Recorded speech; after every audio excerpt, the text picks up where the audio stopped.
이런 답답한 경우를 봤습니까? 할아버지가 내 손주인데 말이 안 통하는 거 답답하죠.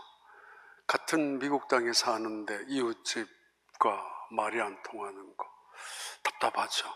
이보다 더 답답한 일은 분명히 한국 사람들인데 한국말을 아는데 말이 안 통하는 사람들, 마치 벽에다가 말하는 것처럼 답답한, 이미 저쪽에서는 안 듣겠다고 작정한 사람처럼 어떤 설득을 해도 통하지 않는 그런 경우 답답한 일입니다. 옆에 있는데도, 말을 하는데도. 때로는 그런 말 하죠. 말귀를 못 알아듣는다고, 이 사람이.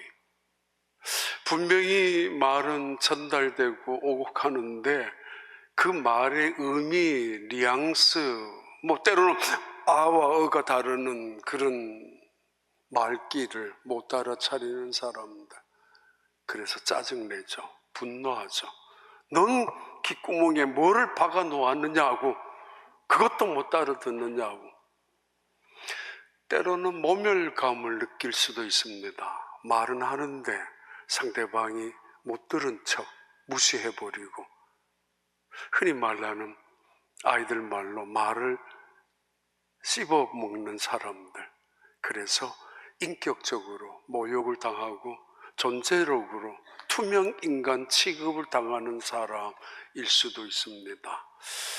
이런 답답한 일을 당하고 있는 예수님, 이런 말귀를 못 알아듣고 있는 제자들 앞에 분노할 수도 있는 예수님, 심지어 자신이 말씀을 하고 3년이나 가르쳐 왔는데 그들에게 무시를 당하고 짓밟힘을 당하는, 모욕까지 당하고 있는 듯한 그런 본문의 시작, 오늘 내용입니다. 다시 묻습니다. 혹시 말이 통하는 사람들 있습니까? 노년까지 그런 사람이 있다면 복 있는 사람입니다. 내가 슬쩍이 말을 지나가는데도 내 마음을 알아듣는, 내 말귀를 알아듣는 사람들이 있습니까? 정말 행복한 사람입니다. 내가 할 말을 대신해주는 말귀까지 알아듣는 사람, 어떤 말이라도 내 곁에서 들어주는 사람, 나를 인정해주고 존중히 여겨주는 사람이 있다면 그 가정은 천국입니다. 그리고 그것이 하나님의 나라입니다. 이런 순간에 예수님께서 불쑥 제자들에게 묻는 질문이 오늘 본문에 몇 가지 나타나는 질문 중에 하나입니다. 물어볼게요. 돈이 100억이 생긴다면은, 근데 3년, 길게 5년밖에 못 산다면 100억을 원하십니까? 아니면 100세까지 건강하게 살기를 원하십니까? 어느 쪽에 여러분 소원이 있습니까? 돈입니까? 건강입니까? 100세까지.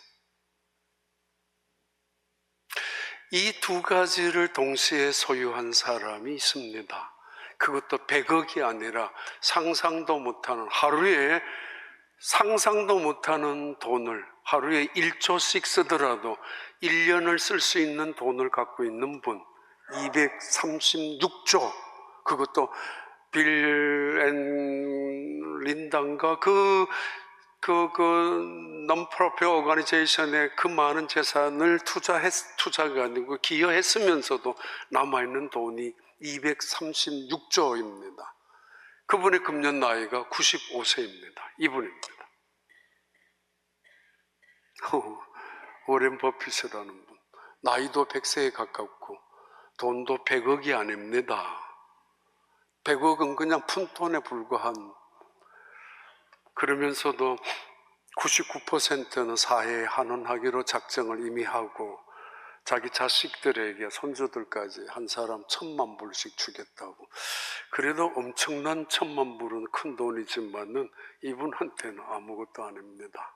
다시 묻습니다. 여러분 소원이 무엇입니까? 건강입니까? 돈입니까? 당장 100억이 있다면 그걸 선택하시겠습니까? 아니면은 100세까지 사는 것을 원하십니까? 예수님께서 지금 말이 안 통하고 있는 말귀를 못 알아듣는 제자들을 향하여 묻는 질문이 무엇을 원하느냐고, 너 소원이 뭐야? 말해보라고, 마치 지니가 등장하여서 소원 말하라고 하는 것처럼 질문하고 있는 내용으로 오늘 본문은 시작하고 있습니다. 그 유명한 사람, 제임스 힐먼, 시카고 대학에서 그리고 예일에서 이탈리아에서 강의하셨던 그분, 나는 무엇을 원하는가? 나는 무엇을 원하고 살아가는가? 그 중에 하나의 이론이 있습니다. 도토리 이론. 우리 교회 대부분 주변에 있는 나무들이 전부 도토리 나무입니다. 작년에 한국에 왔었던 농장을 했던 친구 한 명이 같이 썼는데, 이 나무를 보고는 이거 참나무라고, 도토리 나무 아니라고. 근데 밑에 도토리가 있으니까 그래서 참나무라고 우긴 적이 있는데, 도토리 나무가 참나무입니다. 참나무가 도토리고, 이 도토리 이론을 시작한 이분의 이야기는 원시 시대부터 있었던 도토리, 짐승들이 그 도토리를 까먹다가 다람쥐는 그 도토리를 숨겨두고 겨울에, 그리고 꺼내 먹기도 하는 이 도토리는 원시 부족 인간들도 먹기 시작했었던 과일 열매라고, 나무 열매라고 그러면서 하는 말씀. 이분은 신은 모든 인간에게 그 소명을 주셨고 살아야 되는 이유를 주신 것이라고. 다시 소원이 뭐냐는 말을 바꾸어서 묻겠습니다. 당신의 관심은 어디에 있습니까? 당신의 마음속에 열정은 무엇입니까? 무엇을 갈망하고 살아갑니까? 이런 질문을 들으면 진부한 질문이야, 시끄럽다고, 귀찮다고, 짜증도 낼 수 있죠. 그냥 먹고 사는 일에 바쁘고 급급한데 무슨 인생이 뭐냐고 논하고, 아니면 무엇을 위하여 갈망을 하고 살아가느냐 따지지 말라고 이야기할 때가 있죠. 만약에 어느 날 여러분 자식에게 묻는다고, 야, 너 마음속에 갈망이 있는 게 뭐지? 너 인생의 소원은 뭐야? 라고 물었을 때 이 자식이 왜 그런 걸 물어요? 귀찮다고, 그냥 먹고 사는 거죠. 그리고 성공하는 거죠. 출세하는 거죠. 남보다 더 잘 사는 것이 다 아니겠습니까? 뻔한 이야기. 그러면서 지나간다면은 좀 무서울걸요. 얘 인생이 이렇게 끝날 수도 있으니까. 심지어 이 아이의 가슴 속에 갈망하는 것이 참된 것, 진리가 아니라 잘못된 것, 거짓된 것을 붙잡고 살아가는 세상의 욕망이나 쾌락의 세상의 어떤 가치 기준에 그 기에 갈망을 갖고 있다면, 그래서 그것이 그 인생을 붙잡고 살아가고 있다면 두려운 일일 것입니다. 지금 예수님은 제자들과 함께 예루살렘을 올라가시고 계십니다. 유월절을 지키기 위해서였습니다. 왠지 그의 발걸음은 무겁기까지 했고 그의 태도는 심각하고 진지하셨게 보였습니다. 뭔가 심상치 않은 일이 이루어질 것 같은 느낌이 옆에 있는 제자들도 따라가면서 느낄 만큼 그분의 걸음은 무거웠고 그분의 태도는 숙연하기까지 했습니다. 왜냐하면 이제 예루살렘에 올라가면 이제 한 달, 두 달 후에 죽기 때문입니다. 그리고 그 말씀을 하셨습니다. 내가 예루살렘에 올라가면은 대제사장들과 서기관들과 세리인들과 그리고 장로들에게 잡혀서 십자가의 처형을 당하게 될 것이라고 한 번 말씀하셨는데도 못 알아듣는 이 제자들, 거듭 두 번 말씀했는데도 그 말귀를 못 알아듣는 이 제자들, 예루살렘이 가까워지면 가까워질수록 그들은 더 조급해지는, 흥분해지는 그런 생각에 사로잡혀 있습니다. 예수님이 예루살렘에 들어가시면 당연히 왕으로서 새로운 나라를 이룩하실 것이고, 그렇다면 그 자리가 많은 자리가 날 텐데 그 자리 중에 제일 좋은 자리는 나야 라는 생각을 갖고 있었던 어떤 보상심리나 공로의식이나 어떤 그런 속에 있었던 이 제자들 귀에 들릴 턱이 없었습니다. 3번이나 반복합니다. 나 이번에 죽어. 물론 다시 살아나게 됐지만 이 예수님의 말씀을 철저히 무시하고 있는, 철저히 짓밟고 있는 제자들, 도대체 3년 동안이나 예수님이 그들을 가르쳤고 3년이나 그들을 보여주셨는데도 불구하고 예수님의 말씀 자체까지 투명인간처럼 취급하고 있는 이 제자들, 그 중에 야고보와 요한이 등장합니다. 마태복음에는 어머니까지 나타나죠. 러비를 하기 위하여 우리 아들들 가장 좋은 자리 줘야 돼요. 친척 관계이기도 하니까. 오늘 본문에는 그 2명의 야고보와 요한이 예수님에게 얼머부리면서 요청했습니다. 좀 달라고. 떳떳하지 못한 이야기이기 때문에 적당히 얼머부렸을 것이고, 당당하지 못한 요구였기 때문에 남들이 안 듣는 슬쩍이 뇌물처럼 그렇게 떠드는 자리에서 예수님께서 그들을 향하여 묻는 질문의 시작이 이렇게 시작합니다. 마가복음 10장 35절 그리고 36절입니다. 세베대의 아들 야고보와 요한이 주께 나와 여짜오되 선생님이여 무엇이든지 우리가 구하는 바를 우리에게 하여 주시기를 원하옵나이다. 이르시되 너희에게 무엇을 하여 주기를 원하느냐. 2026년 벌써 1월달 3번째 주일입니다.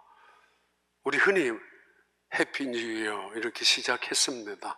다 해피 뉴 이어. 근데 이 말을 조금 바꿀 수 있습니다. 이 말을 누가 제일 먼저 시작했을까요?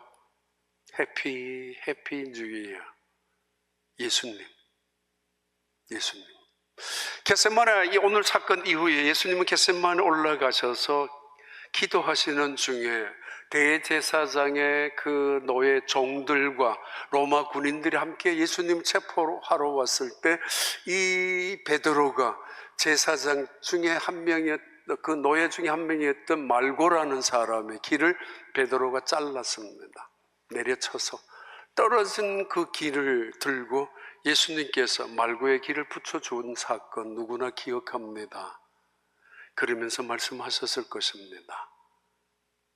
복 있는 너의 기야, 내가 이 세상에 오셔서 우리의 길을 친히 만져주시고 붙여주셨던 예수님, 해피 뉴 이어.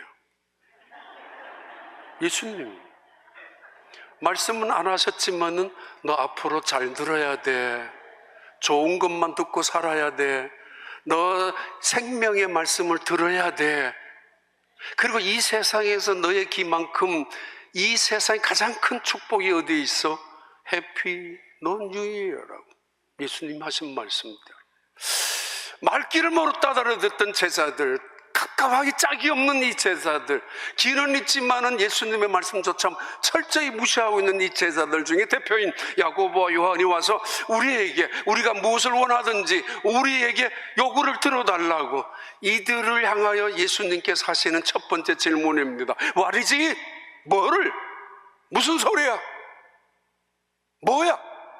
중얼거리지 말고 똑똑하게, 얼마부리지 말고 분명하게, 남들 없는 데서 적당히 뇌물 주듯이 하지 말고 확실하게 당당하게 말하라고. 뭘 네가 원하는 게 말이지 뭐냐고. 그러면서 질문하죠. What do you want me to do for you? 내가 너희에게 무엇을 해주기를 원하느냐고. 첫 번째 질문입니다. 2026년 한 해 여러분의 소원이 무엇입니까? 갈망은 무엇입니까? 무엇을 여러분에게 관심이 있고 그 관심이 여러분의 삶을 이끌어 간다고 생각하시고 있습니까? 지금 이들은 예루살렘에 올라가기만 하면 당장이라도 무슨 일이 일어날 것 같은 기대감, 예수님이야 지금 심각한 말씀을 하고 있는데 그거와 상관없이 예수님은 그들에게 알아듣도록 3번이나 반복하고 있는데도 전혀 아랑곳하지 아니하고 내 욕심, 내 생각만을 주장하고 거기에 사로잡혀 있는 이 야고보, 요한 봐요. 사람이 어떤 생각에 고집에 아집에 사로잡히면은 들어야 될 시간에 들어야 될 말을 듣지 못하고야 맙니다. 그래서 말하죠. 왜 그때 말 안 했느냐고. 아니 얼마나 말했는데도 지가 못 따라들어 놓고 좀 더 말리지 않았느냐라고. 얼마나 말렸는데도 심지어 목숨을 걸고 부모님들이 두 손을 들고 막았는데도 뭘 못 들었다고. 왜 안 말렸느냐고. 정신이 눈이 기가 먹으면은 아무 소리도 안 들리는 법이고, 그래서 어이없고 불행한 비극도 일어나는 법입니다. 예수님께서 묻습니다. 뭘 원한다고? 내가 너희에게 뭘 해주길 원한다고? 공로나 또는 결과나 인생의 목표보다가도 동기를 묻고 있죠. 왜 교회 나오느냐고. 병 고치러? 아니면 자식 성공을 위하여?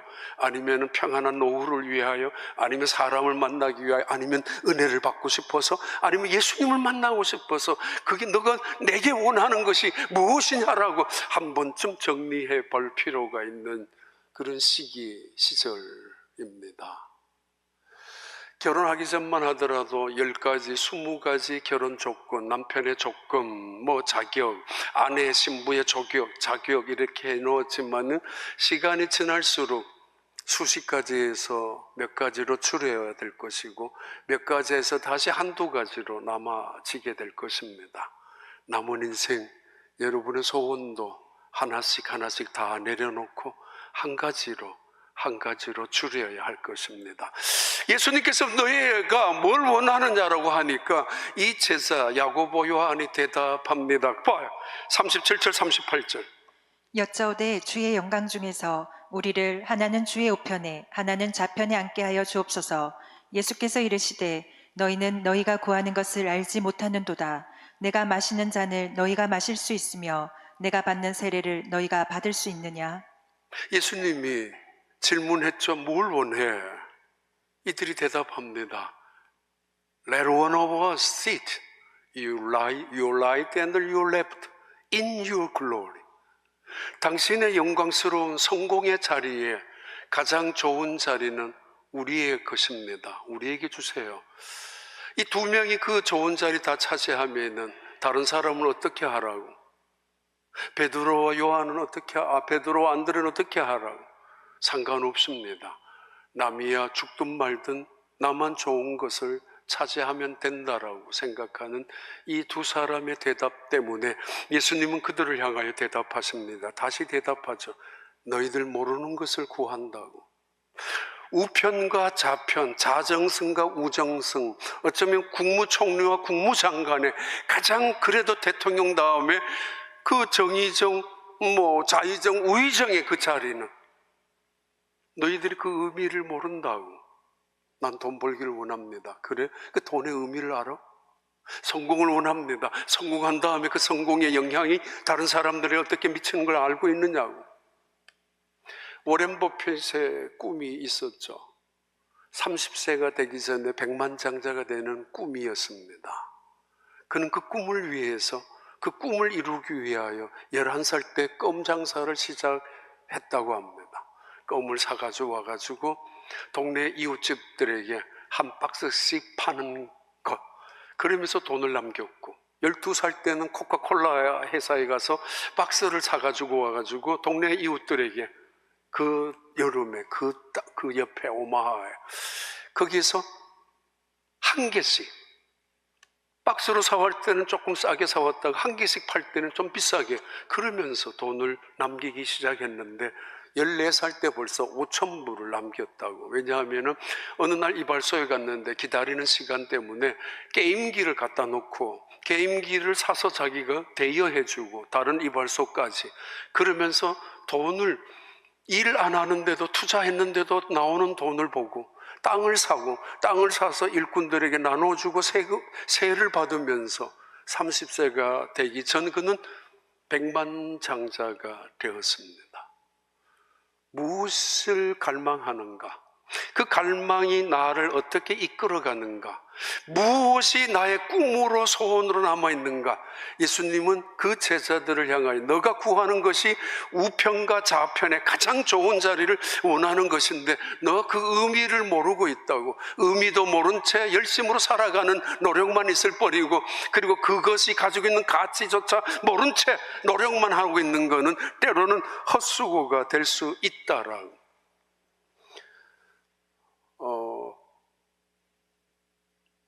오래전에 이런 분이 계셨습니다. 목사님은 그래도 설교 시간에는 설교만 하고 강고 시간에는 강고만 하고 그래서 다행입니다. 루지애나에서 오신 분. 왜냐하면 그런 수가 있잖아요. 설교 시간에는 잔소리를 해야 되니까 강고가 되고, 우리 교회 이런 일이 있습니다, 이런 봉사가 있습니다 그러면서 설교가 강고가 되고, 강고하면서 잔소리를 할 수도 있고, 심지어 강고 시간에는 오히려 설교합니다. 이번에는 이런 봉사, 자원봉사를 원합니다. 하나님의 말씀에 성경에는 이런 이야기가 있습니다. 강고 시간에 또 설교한다고. 기가 막히게 그것을 지적하신 한 젊은 집사님, 지금 산안토니오로 이사 가셨는 분인데 가족들이 있습니다. 그분 인정을 했습니다. 목사님 그래도 뭐 이래저래는 뭐 다 마음에 안 들지만 설교 시간에 강고는 안 한다고. 근데 오늘 강고처럼 할 게 몇 개가 있습니다. 꽤 오래 전에 우리 교회 우리 교역자들이 참 많이 있는 편이죠. 왜냐하면 우리 교회 사이즈보다는 더 우리 교역자들이 그렇게 시작을 했기 때문에 저 사역에 10년 이상 대부분 있었죠. 대부분 5년 전만 하더라도. 어떤 분은 목사님 너무 오래 붙잡고 있으면 안 되지 않습니까? 그분들에게도 교회에 기회를 줘야 되고 뭐 그랬는데, 팬데믹 전후로 해서 이제 목사님들이 많이 떠나가시고 이제 꽤 많이 바뀌고 있습니다. 얼마 전에도 작년에도 우리 세 사람이나 한꺼번에 바뀌게 되고, 고전 5년 전에도 또 한 번 세 사람이 같이 다른 담임 목사님으로 가시게 되면서 바뀌었습니다. 어떤 분 그런 걱정을 했습니다. 목사님 무슨 일입니까? 왜 이렇게 갑자기 세 사람이나 떠납니까? 다 하나님께서 하시는 일입니다. 근데 중요한 거는 우리가 작년 이제 금년을 위해서 작년 9월 달부터 광고를 하죠. 우리 교육자들 구한다고 KM 그리고 EM 따로따로. EM은 서치 커미티 청빙위원을 따로 모으고, 우리 KM에는 우리 당회원들을 중심해서 인터뷰를 하려고 9월 달부터 이력서를 받기 시작해서 11월 말에 잘랐고 12월 달부터 인터뷰를 시작을 많이 했습니다.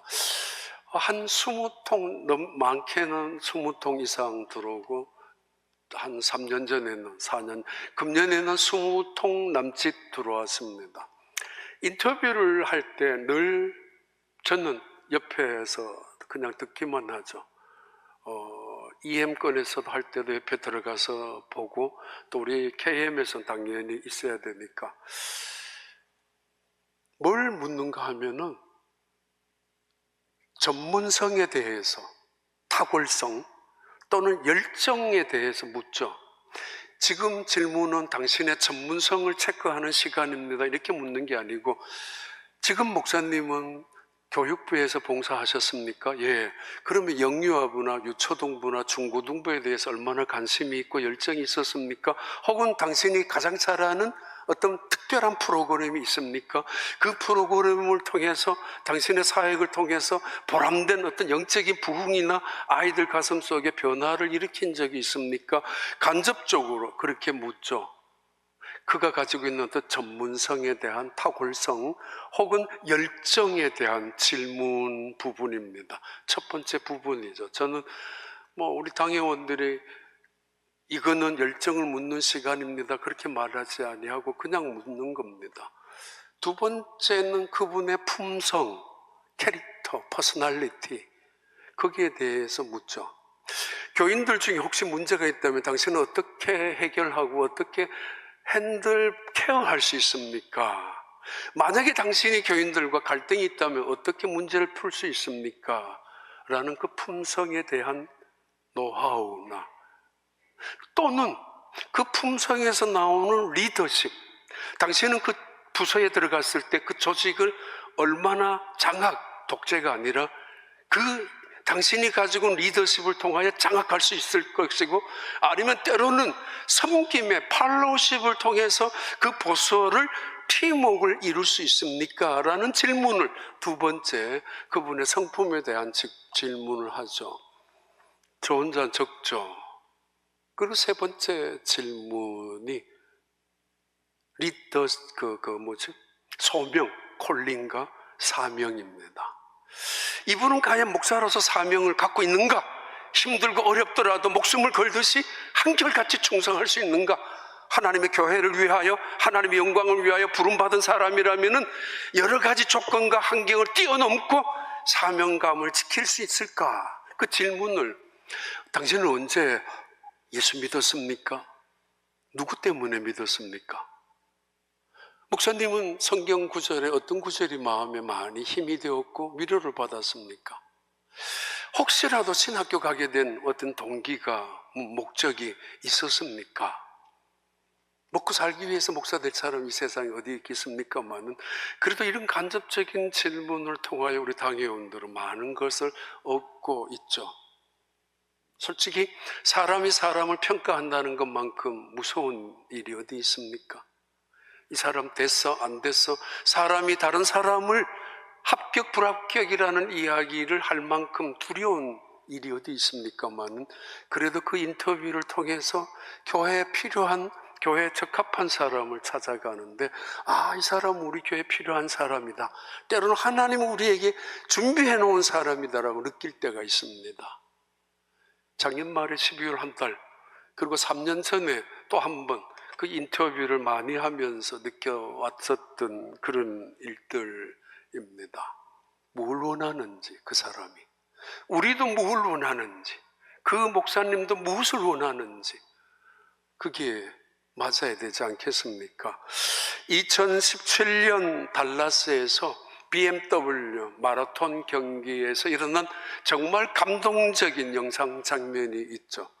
이분, 파란 옷을 입은 이 여자는 아라리아라는 여자이고, 루터만, 그리고 여러분 보는데 오른쪽, 이분은 챈들러 셀프라는 분입니다. 마라톤 42.195km를 다 완주하고 180m 결승 지점을 앞에 두고 챈들러 셀프는 1등으로 달려오다가 쓰러졌습니다. 불과 200m도 안 되는 결승 지점을 쓰러졌던 이 여자, 바로 챈들러 셀프라는 이 여자분을 옆에 있는 이분이 루터만이 일으켜 세워줘서 들어갔습니다. 들어가면서도 이 여자분을, 셀프를 먼저 밀어 넣었습니다. 당신이 1등이라고. 아리아나 루터만 2등으로 들어왔습니다. 나이가 17살입니다. 12살 때 이미 비영리단체를 조직해서 주변의 친구들의 어려움을 조금씩 도와주고 해결해 주기 시작했었던, 우리 교회도 그런 단체에 일하는 분들 또는 주도적으로 이끌어가는 분들도 몇 사람 있지만은, 이 루터만, 그의 인생관입니다. 나는 성공을 꿈꾸고 출세를 꿈꾸는 것이 아니라 누군가가 넘어진다면 일으켜 세워주고, 누군가에게 힘이 된다면 그 등을 밀어주는 사람으로 살아가고 싶다고. 그 감동적인 장면을 8년 전에 바로 달라스에서 있었던 사건, 감동입니다. 봐요, 마가복음 10장 51절 52절. 예수께서 말씀하여 이르시되 내게 무엇을 하여 주기를 원하느냐? 맹인이 이르되 선생님이여 보기를 원하나이다. 예수께서 이르시되 가라, 내 믿음이 너를 구원하였느니라 하시니 그가 곧 보게 되어 예수를 길에서 따르니라. 마가복음 10장에는 두 번이나 우리를 향하여 질문하는 질문입니다. 소경 바디모에게 그를 오라 하고 바디오메에게 묻는 질문도 똑같은 질문이었습니다. 내가 무엇하여 주기를 원하니? 주저하지 않고 단답형으로 바로 대답했습니다. 예, 보기를 원합니다. 너무 많은 가지는 쳐야 될 것이고 너무 많은 소원들은 내려놓아야 된다는 의미이고 욕심을 버려놓고 한 가지로 살면서 내 잘 믿고 싶다고, 금년 안에는 은혜롭게 살고 싶다고, 금년은 정말 주님과 함께 동행하는 아름다운 삶을 살아가기를 원한다고, 그 소원 하나면 충분하지 않겠습니까? 또 다른 질문이 계속되죠. 마가복음 10장 38절 39절에 두 번째 질문입니다. 예수께서 이르시되 너희는 너희가 구하는 것을 알지 못하는도다. 내가 마시는 잔을 너희가 마실 수 있으며 내가 받는 세례를 너희가 받을 수 있느냐? 그들이 말하되 할 수 있나이다. 예수께서 이르시되 너희는 내가 마시는 잔을 마시며 내가 받는 세례를 받으려니와. 두 번째 질문입니다. Can you drink a cup of suffering? I drink. 그리고 또 다른 의미로 전개되는데 Be baptized with baptism? I am baptized. 너는 내가 마시는 잔을 마실 수 있어? 내가 세례 받는 것처럼 너도 세례를 받을 수 있느냐고. 너가 원하는 게 가장 좋은 자리, 가장 높은 자리를 원하는 것 같은데, 그러면 내가 주는 자리를, 내가 주는 잔을 마셔야 돼. 고난의 자리죠. 죽음의 자리죠. 십자가의 죽음 의미하죠. 세례, 이거는 온갖 고난과 고통 속에 잠기는 삶, 나의 이름, 나의 명예, 나의 모든 자존심도 잠기는 삶, 죽음의 삶. 마치 무덤처럼 베프티즘을 받아서 아무리 무덤에서 사람들이 침을 뱉고 소리치고 비난하더라도 일어날 시체가 어디 있습니까? 그런 것처럼 참고 인내하고, 아니 그런 것처럼 나와 함께 죽을 수 있느냐라고 세례로 비유하고 있고, 그리고 그 고난을, 죽음을 잔으로 비유하고 있습니다. 학자는 학자가 걸어가는 길이 있습니다. 괜히 학자가 정치가의 길을 엿보다가 우스운 일 당하는 때가 많습니다. 요즘에 혼돈이 많이 있죠. 비즈니스 하는 사람이 비즈니스가 아니라 정치를 하기도 하고, 때로는 과학자는 과학자의 길을 걸어야 되는데 정치와 연결되기도 하고, 세상이 복잡하지만은 분명한 것은 길은 따로 있는 법입니다. 믿음의 길도 따로 있습니다. 우정성, 자성성을 원한다면 그 길을 걸어가야 되고, 믿음의 길을 걷기를 원한다면 그 길, 세상이 가는 길, 세상의 욕망이 사로잡혀서 세상의 어떤 세상을 향하는 갈망이 나를 붙잡아서 이끌고 가는 그 길을 걸어가서는 안 될 것이라는 말이죠. 길이 따로 있다고. 너가 이 잔을 마실 수 있느냐라고. 얼마 전에 한 목사님의 이야기를 들었습니다. 신장이 나빠서 콩파 투석도 하던 중에 마침 자기 아내의 신장이 맞아서 자기 아내의 신장을 이식받았던 목사님, 그리고는 약 6개월 동안 재활 치료도 하고 애를 써서 이제 금년에 목회를 다시 시작할 거라고 생각했는데, 작년 12월 달에 교회에서 해임 사임 권고 및 해임 통보를 받았습니다. 1년 전에 위임식을 올렸던 목사님인데, 싸울 수도 있겠죠. 나 위임 받았는데 너희들이 왜 무슨 권한으로 노회나 공동회의를 거치지도 않고 이게 뭐야? 그런데 그 목사님이 사랑하는 친구 목사님에게 쓴 카드 내용 속에 나오는 편지입니다. 목사님, 그대의 복을 빌어봅니다. 좋은 복만 금년에는 받으세요. 아픈 것도 복이라고, 고난도 복이라고, 그런 커다란 믿음으로 건네는 그런 복 말고, 웃을 만한 한 해, 자식들은 제 몫을 해내는 한 해, 가족끼리는 마냥 아껴주고 품어주는 그 복. 삼시세끼 매일 못 먹어도 하루 한 끼 먹어도 웃으면서 나갈 수 있는 그런 복.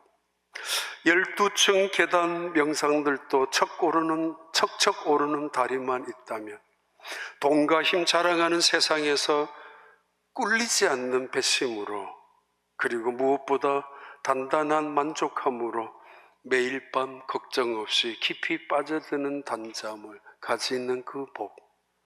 그리고 그대가 웃으면 보는 이마저 이 크게 벌려 따라 웃게 해주는 그 복. 그대가 먼저 미소 지으면 누군가가 행복해지는 그런 복. 그 복을 오늘부터 받으세요. 추심. 십자가의 길이 왜 이렇게 힘이 든단 말입니까? 이 복 하나 없이 신년 들어서 교회로부터 사임 공고를 받은 이 목사님이 그래도 다 내려놓고 카드 쓴 그런 진짜인지 모르지만 우편과 좌편에 올라가 있는 그 자리를 우리에게 달라고. 예수님 말씀하셨죠. 그럼 내가 먹는 맛있는 잔을 내가 죽는 자리까지, 무덤까지 내려갈 수 있느냐라고. 이들은 대답합니다. Yes, I can. 할 수 있다고. 무슨 의미조차 그게 얼마나 고통스러운지도 모른 채로 I can 했었던 이 제자들은 십자가 앞에서 꽁문을 내리고 도망쳤던 사람들이었습니다. 광고 같은 설교라고 했죠. 지금까지 거의 오랫동안 우리 교회에서 임직한 경우가 매년 한 건 아니지만 그래도 거의 2, 3년에 한 번씩 임직을 했습니다. 안수집사를 뽑고 권사님들을 선출하고 당회원들을 세웠던 그런 일들이 교회의 많은 사역 중에 중요한 사역 중에 하나입니다. 그때 일어나는 공천위원회에서 또 당회에서 함께 의논하는 일들이 많이 있습니다. 공천위원회에서 이제 대상자 명단을 쭉 놓고 객관적인 평가를 하지 않습니까? 주일 출석이나 수요 예배나 토요 새벽 기도나 또 헌신이나 봉사나 또는 헌금 생활이나 우선은 객관적으로 해야 되니까 쭉 하고 점수를 늘 채점을 해서 그래서 몇 명 추천으로 올라옵니다. 그리고 공천위원회에서 그분들에게 전화를 드리죠. 이번에 안수집사님으로 공천위원회에서 공천을 했습니다. 이번 주에 공동의회 나갈 겁니다. 권사님 또는 장로님 후보로 올라왔습니다. 대부분 1차적으로 거절합니다. 아닙니다. 나 못합니다. 부족합니다. 사실 겸손함이고 정말 그래서 우리 교회 많은 분들이 깜짝 놀랐다 이거죠. 서로 안 하려고 하니까, 못한다고 하니까.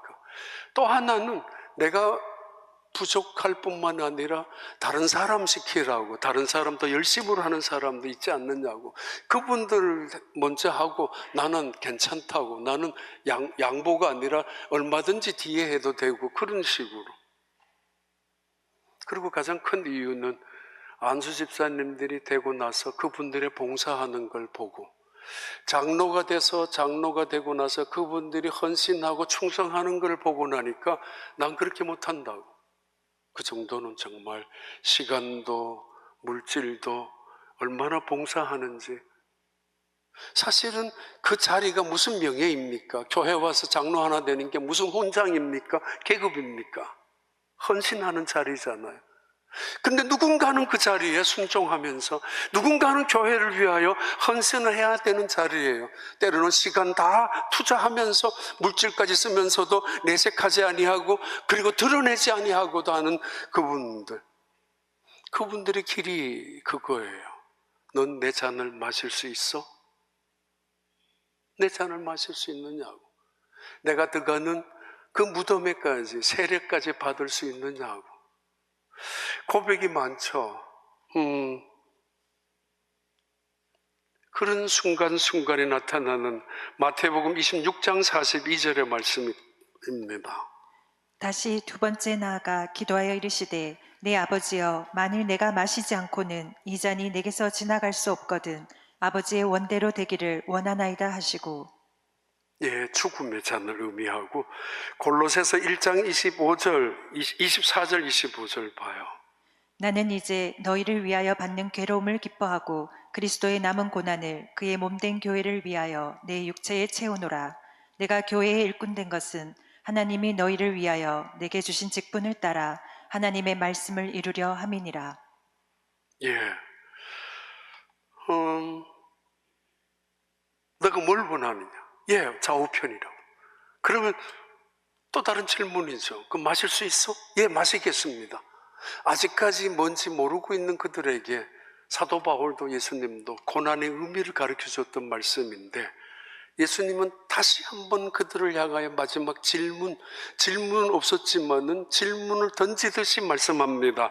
마가복음 10장 39절 41절입니다. 그들이 말하되 할 수 있나이다. 예수께서 이르시되 너희는 내가 마시는 잔을 마시며 내가 받는 세례를 받으려니와 내 좌우편에 앉는 것은 내가 줄 것이 아니라 누구를 위하여 준비되었든지 그들이 얻을 것이니라. 열 제자가 듣고 야고보와 요한에 대하여 화를 내거늘.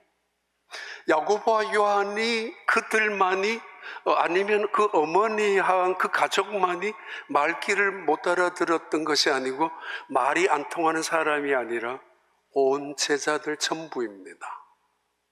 지금 그들은 예수님이 하셨던 3번이나 걸쳐서 하셨던 예언처럼 들려줬던 말씀을 그냥 무시해버리고 말았습니다. 야고보와 요한이 우리에게 가장 좋은 자리는 줘야 된다고 요청하고 있는, 그래서 라비를 버리고 있는 그 순간에 모든 제자들이 다 알게 되었습니다. 알게 되면서 분노로 이글거리기 시작하죠. 아니 뭐? 너가 좋은 자리를 한다고? 나는 그럼 지금까지 나는 그 자리를 위해서 일해왔는데 나는 뭐야? 저 사람이 언제 왔는데 왜 저 사람은 좋은 자리를 가고 나는 이게 뭐야? 아니 이게 뭐야? 모두가 함께 분노하고 있는 이 순간에 예수님께서 그들을 향하여 하시는 말씀입니다. 너희들이 그렇게 노력했다 할지라도 좌편과 우편에 앉는 것은 나 봄이 내가 하는 것이 아니야. belong to God. 하나님께 속한 일이야. Up to God. 하나님에 의해서 결정되는 것이야. 공로의식이나 보상의식에 져서 내가 그만큼 했으니까 딜을 해서 나는 이 자리 내 거야 라고 하는 것이 아니라 하나님의 주권 앞에서 모든 것을 맡길 수 있느냐라는 예수님의 마지막 질문입니다. 너는 너의 노력대로 이 세상에 모든 것이 될 줄로 믿느냐? 너의 뜻대로 너의 계획한 대로 다 이루어진다고 너는 그 스스로 생각하고 있니? 아닙니다. 그 유명한 또 한 번 이야기 드리겠지만 워렌 버핏, 지금 95세, 하루에 1조씩 써도 1년을 쓸 수도 있는 상상도 못하는 부자, 그분 이야기입니다. 사람들은 내가 투자하면 다 대박이 나고 내가 투자하면 다 성공했는 줄 알지만 아닙니다. 그냥 넣고 기다렸던 것뿐입니다. 남들이 안 할 때 내가 했는 것이고 남들이 빼낼 때 그냥 남겨둔 것뿐입니다. 그렇다고 다 성공한 건 아닙니다. 내 뜻대로 내 계획대로 이루어졌다면 온 세상은 내 것이었을 것입니다. 하나님의 주권 앞에 자신의 욕심을 내려놓고 하나님의 섭리 앞에 자기의 계획도 내려놓고 어떤 일이 이루어져도 감사할 줄 아는 사람, 은혜로 받아들일 줄 아는 사람, 실패 속에서도 오히려 하나님의 은혜를 느끼고 고백할 줄 아는 사람이 되어야 된다라는 의미죠. 너 노력으로 마음대로 될 수 있다고 생각해? 만사재행이 시인간을, 모든 것은 인간이기 때문에 할 수 있다라고, 만사재행 시인간이라고, 인간이 이게 무엇이든지 할 수 있는 거라고. 그러나 만사성패는 시운명이라고, 내가 노력했다고 반드시, 그리고 성실한 자는 하늘도 돕는다는 말이 있지만은, 그러나 때로는 이 세상이 내 뜻대로 반드시 성실한 사람이, 의롭게 살아가는 사람이 반드시 영광스러운 자리에 올라가지 않을 때도 있다라고, 너무 욕심 부리고 너무 교만하게 하지 말라고, 내게 왜 이런 고난이 찾아오는지, 내게 이 아픔이 우리 가정에 왜 느닷없이 찾아왔는지, 왜 악한 사람들을 제대로 내버려 두고 있는지, 자기는 땀 안 흘리고 그 길을 걸어가는 사람들, 남이 흘린 땀방울과 남이 흘린 눈물 속에 모아둔 재산을 뺏어가는 인간들, 도적이요 강도라고 부르지 않습니까? 한 번도 노력해 본 적도 없이 성실하게 살아가는 사람들의 그 행복을 짓밟는 사람들, 사기꾼들 아닙니까? 걸어가는 길을 아예 건너뛰면서, 도적이 많고 강도가 많고 사기꾼이 많은 세상, 불의한 세상이죠.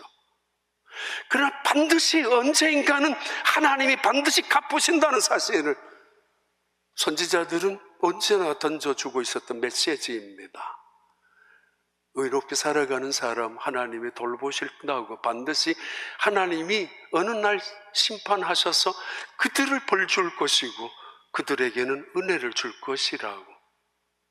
너 노력대로 반드시 너 뜻대로 당장 오른편에 왼편에 땀 흘렸다고, 피를 흘렸다고, 심지어 이거는 내 거야 움켜잡는다고 아니라고, 내려놓으라고, 마음을 비우라고. 그때마다 부르는 찬양이 있죠. 오래전에 중국 갔을 때 그분들 정말 춤을 추듯이 불렀던 찬양, 나의 등 뒤에서. 나의 등 뒤에서 나를 도우시는 주, 나의 인생길에서 지치고 고나여 매일처럼 주저앉고 싶을 때 나를 밀어주시네. 일어나 걸어라, 내가 새 힘을 주리니. 일어나 너 걸어라, 내 너를 도우리. 당장 내 손에 안 잡히고 내 눈에 안 보인다 할지라도 그 자리는 욕심 부리지 말라고, 하나님이 알아서 할 테니까 맡기라고. 그분의 택함, 그분의 주권, 그분의 다스림, 그분의 지혜, 그분의 능력, 그리고 그분의 사랑을 믿고 따라가라고 하시는 말씀입니다. 그래요. 아이슬란드의 그 유명한 축제 중에 하나가 있죠. 한번 띄워봐요. 레티르라는 수만 마리의 양떼, 수십만 마리의 양떼, 여름에는 방목한다고 해요. 9월달이 되면은 겨울이 오기 전에 이 흩어져서 있었던 수많은 양떼들을 모읍니다. 목동들이 일주일 동안 말을 타고 다니면서 개와 함께 이 말들을 끌어모으는데, 수십만 마리, 많은 관광객이 구경 온다는 이 레티르 이 행사, 9월 중순에서 말까지 신비한 일이죠. 그 수십만 마리의 양떼가 모이고 한 마리도 놓치지 않고 찾아오는데, 주인이 다르잖아요. 주인을 찾아갑니다. 태어나자마자 그 인을 다 각인을 찍어 놓았겠지만은 그거 일일이 확인할 시간이 없다고 합니다. 그런데도 이 양떼들은 주인의 목장으로 따라간다고 합니다. 모으시는, 흩어지는 양떼, 모으시는 양떼, 하나님, 그리고 그 양을 구별하시는 하나님. 때로는 이 양이 양의 탈을 쓴 늑대와 이리일 수도 있고, 내 양이 아닐 수도 있고, 내 양은 주인을 알기에 그 목장으로, 그것이 한 마리 한 마리 수백 마리가 그 목장으로 들어가는 그 길목 모습을 보면서 어떤 목사님이 엄청난 은혜를 받았다고. 하나님 내게 맡겨주신 양떼는 어디에 있습니까? 누구입니까? 그때 그 유명한 이야기가 나왔잖아요. 왜 하나님이 보내주신 내 양 때는 이렇게 못됐습니까? 그건 양이 아니었어. 일이나 늑대였어. 가슴 아픈 이야기죠. 목사니까 죄송하게 들었지만. 봐요. 마태복음 20장 26절 28절 예수님의 선언입니다. 너희 중에는 그렇지 않아야 하나니 너희 중에 누구든지 크고자 하는 자는 너희를 섬기는 자가 되고 너희 중에 누구든지 으뜸이 되고자 하는 자는 너희의 종이 되어야 하리라. 인자가 온 것은 섬김을 받으려 함이 아니라 도리어 섬기려 하고 자기 목숨을 많은 사람의 대속물로 주려 함이니라. 갑갑하기 짝이 없는 세상, 말귀를 못 알아듣는 세상, 말이 통하지 않는 세상, 그 세상 속에서 예수님은 확실하게 보여주셨고 말씀하셨습니다. 내가 이 세상에 온 것은 섬김을 받으려 함이 아니라 섬기기 위해서 왔다고. 그것이 그분의 목표였습니다. 야고보서는 이렇게 우리에게 증언합니다. 야고보서 봐요. 내일 일을 너희가 알지 못하는도다. 너희 생명이 무엇이냐? 너희는 잠깐 보이다가 없어지는 안개니라. 너희가 도리어 말하기를 주의 뜻이면 우리가 살기도 하고 이것이나 저것을 하리라 할 것이거늘 이제도 너희가 허탄한 자랑을 하니 그러한 자랑은 다 악한 것이라. 하나님의 뜻을 쫓아서 살아가는 삶, 우편 좌편 따위의 욕심이 아니라 관심이 아니라 하나님의 뜻 속에 맡기고 그 속에서 평안함과 그 가운데서 기쁨과 그 속에서 하나님의 사랑을 체험하고 살아가는 삶, 그것이 신앙의 모습 아닙니까? 다시 묻습니다. 뭘 원해? 내가 너희에게 뭘 해주길 원해? 예, 난 주님을 원합니다. 그럼 잔을 마실 수 있어? 예, 그 길을 한평생 따라가겠고 걸어가겠습니다. 그래, 그럼에도 이 자리는 내가 마음대로 하는 게 아니야. 하나님의 것이야. 하나님이 누구를 위하여 준비하든 그 사람이 될 것이야. 예, 괜찮습니다.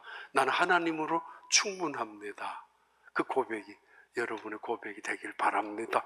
하나님 감사합니다. 2026년 새로운 한 해 벌써 세 번째 주일입니다. 남아있는 주일 주님과 함께 동행하는 복된 한 해가 되게 하시고 영광스러운 축복의 한 해가 되게 하여 주시옵소서.